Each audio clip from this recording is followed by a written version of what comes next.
السلام علیکم ناظرین، انتہائی افسوسناک خبر آپ کے ساتھ شیئر کرنے جا رہے ہیں۔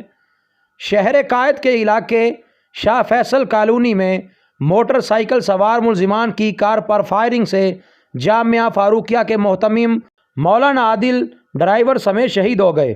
تفصیلات کے مطابق شاہ فیصل کالونی کے علاقے شمع شاپنگ سینٹر کے قریب موٹر سائیکل سوار دہشت گردوں نے سلور رنگ کی ڈبل کیبن گاڑی پر اندھا دھند فائرنگ کر دی۔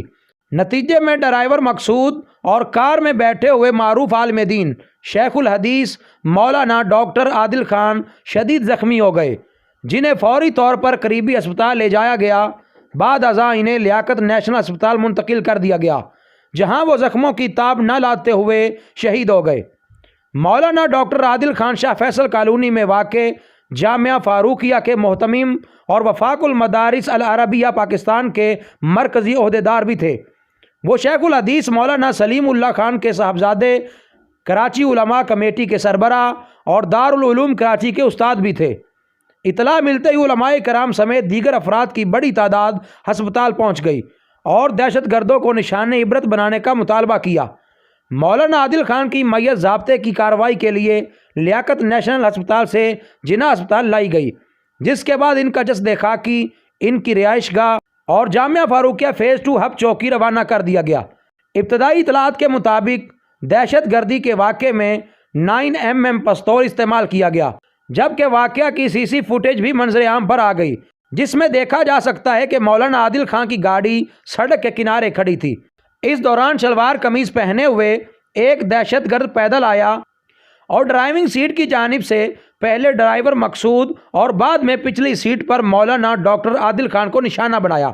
اس دوران اس کا ایک ساتھی جو کہ پینٹ شرٹ اور جاگر پہنے ہوئے تھا اور اس نے ماسک بھی لگایا ہوا تھا، اس نے گزرنے والی گاڑیوں کے سامنے آ کر راستہ بنایا اور اس دوران دونوں دہشت گرد دوسری جانب سڑک پر ہیلمٹ پہنے موٹر سائیکل پر سوار اپنے تیسرے ساتھی کے ہمراہ بیٹھ کر فرار ہو گئے۔ DIG ایسٹ نعمان صدیقی کا کہنا تھا کہ جس راستے سے دہشت گرد فرار ہوئے ہیں وہاں پر لگے ہوئے کلوز سرکٹ کیمروں کو تلاش کیا جا رہا ہے، تاکہ ان کی فوٹیجز کی مدد سے دہشت گردوں کے بارے میں مزید معلومات حاصل ہو سکے، جبکہ پولیس موقع پر موجود افراد سے بھی معلومات حاصل کر رہی ہے۔ مرحوم کی نماز جنازہ اتوار کو بعد نماز ظہر Jamia Farooqia phase 2 Hub River Road پر ادا کی جائے گی۔ ترجمان وفاق المدارس کے مطابق ان کی تدفین Jamia Farooqia phase 2 Hub River Road میں ان کے والد کے پہلو میں کی جائے گی۔ گورنر سندھ عمران اسماعیل اور وزیر اعلیٰ سندھ مراد علی شاہ نے واقعے کا نوٹس لیتے ہوئے قاتلوں کو فوری گرفتار کرنے کی ہدایت کر دی۔ گورنر نے کمشنر کراچی اور ایڈیشنل IG سے واقعہ کی رپورٹ طلب کی اور کہا کہ یہ نہایت افسوسناک واقعہ ہے، پولیس واقعہ میں ملوث مجرموں کی گرفتاری کے لیے فوری اقدامات کرے۔ اسی طرح وزیر اعلیٰ نے کہا کہ کچھ شرپسند عناصر شہر کا امن خراب کرنا چاہتے ہیں، ہم قاتلوں کو کیفر کردار تک پہنچائیں گے۔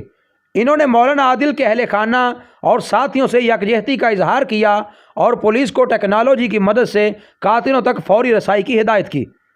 IG سندھ مشتاق مہر نے وزیر اعلیٰ سندھ کو واقعے کی ابتدائی رپورٹ پیش کر دی، جس کے مطابق شمع شاپنگ سینٹر PS شاہ فیصل کورنگی کے پاس مولانا عادل نے اپنی گاڑی روکی، ان کا ایک ساتھی کچھ خریدنے گیا۔ اس دوران 2 موٹر سائیکل سواروں نے مولانا پر فائرنگ کی، جس میں 5 گولیاں چلائی گئیں۔ مولانا کے ساتھی عمیر کو کوئی نقصان نہیں پہنچا۔ جماعت اسلامی کے امیر سراج الحق نے واقعے کی مذمت کرتے ہوئے کہا کہ یہ حملہ ایک سازش ہے، جس کی جتنی مذمت کی جائے کم ہے۔ علم کی شمع کو بجھا دیا گیا، ملک ایک عظیم علمی شخصیت سے محروم ہو گیا۔ واقعے پر جمعیت علماء اسلام نے بھی اظہار مذمت کیا ہے۔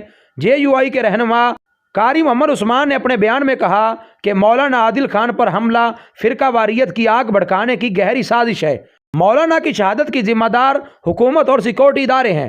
علماء کو نہتہ کر کے سیکورٹی واپس لینے کے عمل سے حکومت اور انتظامیہ حملہ آوروں کی معاونوں مددگار ثابت ہوتی ہے۔ مولانا ڈاکٹر عادل خان کی عمر 60 برس تھی۔ وہ اپنے والد معروف عالم دین مولانا سلیم اللہ خان کی وفات کے بعد جامعہ فاروقیہ کراچی کے محتمم مقرر ہوئے۔ 2017 میں والد مولانا سلیم اللہ خان کے انتقال کے بعد پاکستان واپس آئے، دینی درسگاہ جامعہ فاروقیہ کی دونوں شاخوں کا نظم و نسق سنبھالا اور شیخ الحدیث کے عہدے پر فائز ہوئے۔ بعد ازاں جامعہ فاروقیہ شاہ فیصل اپنے بھائی مولانا عبید اللہ خالد کے حوالے کر کے اپنی تمام تر توجہ جامعہ فاروقیہ ہب چوکی پر مرکوز کی، جس کو وہ ایک جدید خالص عربی پر مبنی تعلیمی ادارہ اور یونیورسٹی بنانا چاہتے تھے۔ آپ جامعہ فاروقیہ شاہ فیصل کے سرپرست اور جامعہ فاروقیہ ہب چوکی کے محتمم تھے۔ مولانا عادل علماء ایکشن کمیٹی کراچی اور اتحاد تنظیمات مدارس دینیہ پاکستان کے فعال رہنما تھے۔ وہ ملائیشیا کی اسلامی یونیورسٹی میں استاد بھی رہے۔ کراچی سمیت ملک بھر میں حالیہ عظمت صحابہ ریلیوں کے روح رواں تھے اور گزشتہ ہفتہ ہی تاریخ پاکستان سے متعلق ان کی ایک کتاب منظر عام پر آئی تھی۔ انہوں نے 1973 میں دینی دستگاہ جامعہ فاروقیہ سے صنعت فراغت حاصل کی۔ کراچی یونیورسٹی سے 1976 میں BA ہیومن سائنس، 1978 میں MA عربک اور 1992 میں اسلامی کلچر میں PhD کی۔ 1980 میں چھپنے والے رسالے الفاروق کے تحال ایڈیٹر رہے۔ تحریک سواد اعظم میں اپنے والد مولانا سلیم اللہ خان کے شانہ بشانہ رہے۔ 1986 سے 2010 تک جامعہ فاروقیہ کراچی کے سیکرٹری جنرل رہے اور اسی دوران آپ نے اپنے والد سے مل کر جامعہ کے بہت سے تعلیمی و تعمیری منصوبوں کی تکمیل کی۔ پھر کچھ عرصہ امریکہ میں مقیم رہے اور جہاں ایک بڑا اسلامی سینٹر قائم کیا۔ ملائیشیا کی مشہور یونیورسٹی میں 2010 سے 2018 تک کلیہ معارف الوحی اور انسانی علوم میں بطور پروفیسر خدمات انجام دی۔ آپ کو 2018 میں ریسرچ اور تصنیف و تحقیق میں ملائیشیا ہائر ایجوکیشن کی جانب سے 5 اسٹار رینکنگ ایوارڈ سے نوازا گیا۔ یہ انعام آپ کو ملائیشیا کے صدر کے ہاتھوں دیا گیا۔ آپ وفاق المدارس العربیہ کے مرکزی کمیٹی کے سینئر رکن اور وفاق المدارس کی مالیات نصابی اور دستوری کمیٹی جیسی بہت سی اہم کمیٹیوں کے چیئرمین بھی رہے۔ مولانا ڈاکٹر عادل خان کو اردو، انگلش اور عربی سمیت کئی زبانوں پر عبور حاصل تھا۔ وہ بہترین معلم، خطیب اور ادیب ہونے کے ساتھ ساتھ علوم القرآن، علوم الحدیث، تعارف اسلام، اسلامی دنیا، اسلامی معاشیات، اخلاقیات، فقہی مسائل، آیات احکام القرآن اور احکام فی الحدیث، مقاصد شریعہ، تاریخ اسلام، خاص کر تاریخ پاکستان اور اردو اور عربی ادب جیسے موضوعات پر دلچسپی رکھتے تھے۔ انہوں نے پسماندگان میں مولانا مفتی انس عادل، مولانا عمیر، مولانا زبیر، مولانا حسن، ایک بیٹی، ایک بیوہ، 2 بھائی مولانا عبید اللہ خالد اور عبد الرحمن کو سوگوار چھوڑا۔ 2 بیٹے مولانا زبیر اور مولانا حسن اور ایک بیٹی ملائیشیا میں مقیم ہیں۔ مزید ویڈیوز کے لیے ہمارے چینل کو سبسکرائب کریں اور بیل کے آئیکن کو لازمی پریس کریں تاکہ ہماری ہر نئی ویڈیو کی اپڈیٹ آپ کو سب سے پہلے مل سکے اور آپ ہماری ویڈیو سے مستفید ہو سکیں۔